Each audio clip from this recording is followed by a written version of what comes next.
Take জগতে বেতনের দৌড়ে আখির জিতবে কে? ক্লাউড কম্পিউটিং, সাইবার সিকিউরিটি নাকি ডেটা সায়েন্স? চলুন আজকের এই আলোচনায় আমরা ঠিক এই বিষয়টা নিয়ে একটু গভীরে যাই। দেখব এই তিনটি হেভিওয়েট ফিল্ডের মধ্যে কোন কেরিয়ারটা আয়ের দিক থেকে আপনাকে একেবারে শীর্ষে পৌঁছে দিতে পারে।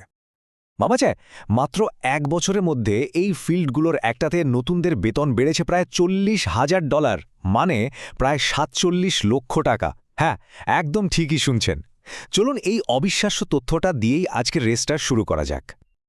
তো এই আলোচনায় আমরা এই তিনটা জনপ্রিয় ফিল্ডের বেতনের দৌড়টাকে একেবারে ব্যবচ্ছেদ করে দেখব। একদম শুরুর বেতন থেকে শুরু করে অভিজ্ঞতার সাথে সাথে আয় কিভাবে আকাশ ছোঁয়া হতে পারে তার প্রত্যেকটা ধাপ আমরা বিশ্লেষণ করব। তাহলে আর দেরি কেন, চলুন এই রেসের প্রত্যেকটা ল্যাব খুঁটিয়ে রাখা যাক। টেক ইন্ডাস্ট্রিকে এখন একটা হাই স্টেকস রেসের সাথে তুলনা করা চলে। এখানে সুযোগ যেমন বিশাল, তেমনি প্রতিযোগিতাও কিন্তু মারাত্মক। তবে সঠিক কৌশল আর দক্ষতা থাকলে যে কেউ এখানে নিজের ক্যারিয়ারের গতিপথ পুরোপুরি বদলে ফেলতে পারে। আর সুযোগের কথা যদি বলি তাহলে শুনুন, ইউএস ব্যুরো অফ লেবার স্ট্যাটিস্টিক্সের মতে প্রতি বছর টেক জগতে প্রায় ৩,১৭,৭০০টা নতুন চাকরির সুযোগ তৈরি হবে। মানে এই বিশাল সংখ্যাটাই বলে দিচ্ছে যে এই রেসে নামার জন্য মাঠটা কতটা বড় আর প্রস্তুত। কিন্তু এত বড় একটা মাঠে নামার আগে তো জানতে হবে কোন খেলায় সবচেয়ে ভালো করা যাবে, তাই না? চলুন এই তিনটা মূল কেরিয়ার পথ আসলে কি, আর এখানে ঠিক কী ধরনের কাজ করতে হয় সে ব্যাপারটা একটু পরিষ্কার করে নেওয়া যাক। আচ্ছা, এই টেবিলটা দেখুন, এক নজরেই তিনটা পথের মূল ধারণা পরিষ্কার হয়ে যাবে। প্রথমে আসি ক্লাউড কম্পিউটিংয়ের কথায়।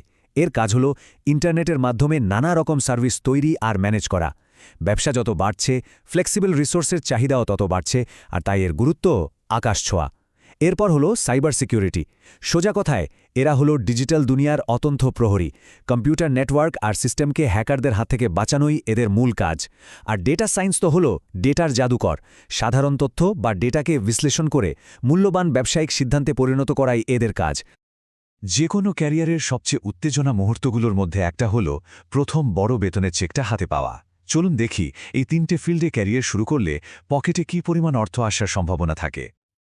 এই চার্টটা কিন্তু দারুণ একটা গল্প বলছে।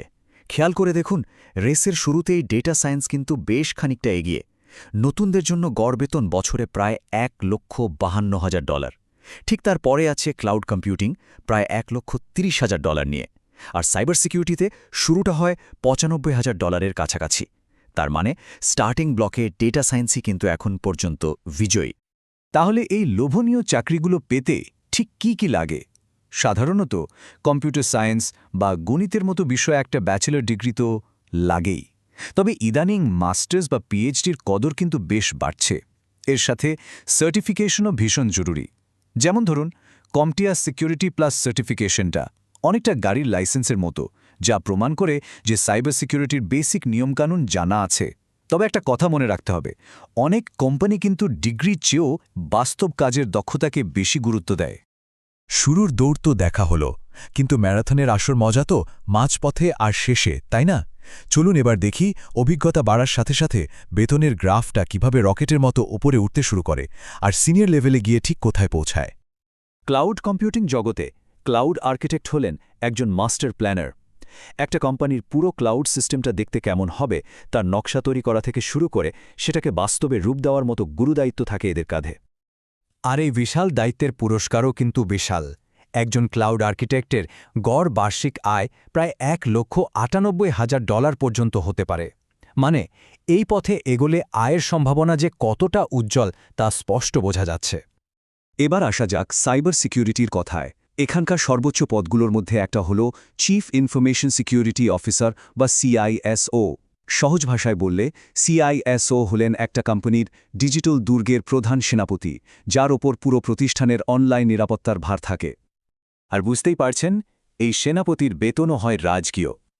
একজন CSIOর আয় বছরে $2,76,000 বা তারও বেশি হতে পারে। বলা যেতে পারে সাইবার সিকিউরিটি কেরিয়ারের এটাই হলো এভারেস্টের চূড়া।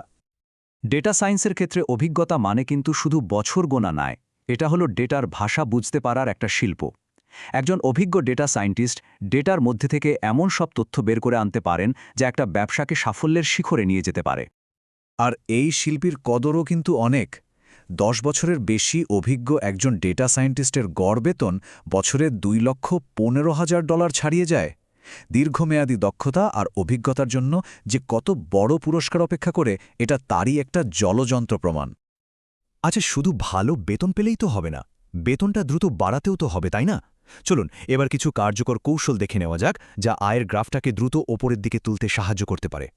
এই স্লাইডের কথাটা কিন্তু মাথায় গেঁথে নেওয়ার মতো। এটা কোনো মতামত নয়, এটা হলো ISC2 এর মতো একটা বড় প্রতিষ্ঠানের গবেষণার ফল। সার্টিফিকেশন আসলে দক্ষতার প্রমাণ দেয়, আর কোম্পানিগুলো সেই প্রমাণিত দক্ষতার জন্য 20 থেকে 40% পর্যন্ত বেশি বেতন দিতেও রাজি থাকে। আর এই চার্টটা খুব পরিষ্কারভাবে বেতন বাড়ানোর সবচেয়ে বড় কৌশলটা দেখাচ্ছে। দেখুন, একই কোম্পানিতে থাকলে বছরে গড়ে 9.5% বেতন বাড়ে, যা মোটেও খারাপ না। কিন্তু আসল খেলাটা হয় চাকরি বদলুল করলে। কৌশলগতভাবে চাকরি পাল্টালে এক লাফে 20 থেকে 35% পর্যন্ত বেতন বাড়ানো সম্ভব। এটা কিন্তু একটা সত্যিকারের গেম চেঞ্জার। চলুন একটা 24 মাসের রোডম্যাপ দেখা যাক। এটা ঠিকমতো অনুসরণ করলে 2 বছরেই আয়ের গ্রাফটা পুরোপুরি বদলে যেতে পারে। ধাপ 1, প্রথম 6 মাসে ফাউন্ডেশন শক্ত করতে হবে, অর্থাৎ দরকারি সার্টিফিকেশন নিয়ে প্রথম চাকরিতে যোগ দিন। ধাপ 2, পরের 6 মাস একটা নির্দিষ্ট বিষয়ে বিশেষজ্ঞ হয়ে উঠুন। ধাপ 3, 13 থেকে 18 মাসের মধ্যে আরও দায়িত্বপূর্ণ পদের জন্য নিজেকে তৈরি করুন। আর শেষ ধাপে 19 থেকে 24 মাসের মধ্যে নিজের দক্ষতার সঠিক মূল্যায়ন করে পদোন্নতির জন্য আলোচনা করুন, অথবা আরও ভালো বেতনে নতুন কোনো কোম্পানিতে ঝাঁপ দিন। এতক্ষণ আমরা পুরো রেসটা দেখলাম, কোথায় শুরু, কোথায় গতি বাড়ে, আর কোথায় ফিনিশ লাইন। এখন সময় হলো সব তথ্য বিশ্লেষণ করে নিজের জন্য সঠিক পথটা বেছে নেওয়া। তাহলে শেষ কথা কি দাঁড়ালো? যদি লক্ষ্য হয় কেরিয়ারের শুরুতেই বাজিমাত করা, তাহলে ডেটা সায়েন্স হতে পারে সেরা পছন্দ। যদি সার্টিফিকেশনের জোরে বেতনের গ্রাফ একেবারে চূড়ায় তুলতে চান, তাহলে সাইবার সিকিউরিটির বিকল্প নেই। আর যদি টপ টিয়ার স্পেশালিস্ট হয়ে সর্বোচ্চ আয়ের স্বপ্ন থাকে, তাহলে ক্লাউড আর্কিটেক্টের পথ আপনার জন্য অপেক্ষা করছে। সবশেষে একটা বড় প্রশ্ন রেখে যাই। AI বা কৃত্রিম বুদ্ধিমত্তা তো সবকিছুই বদলে দিচ্ছে। কি মনে হয়, এই AI এর যুগে আজ থেকে কয়েক বছর পর, ধরুন 2030 সালে, এই টেক রেসটা কে জিতবে? ক্লাউড, সাইবার সিকিউরিটি নাকি ডেটা সায়েন্স? উত্তরটা তো ভবিষ্যতের হাতে, তবে প্রস্তুতির শুরুটা কিন্তু আজ থেকেই করতে হবে।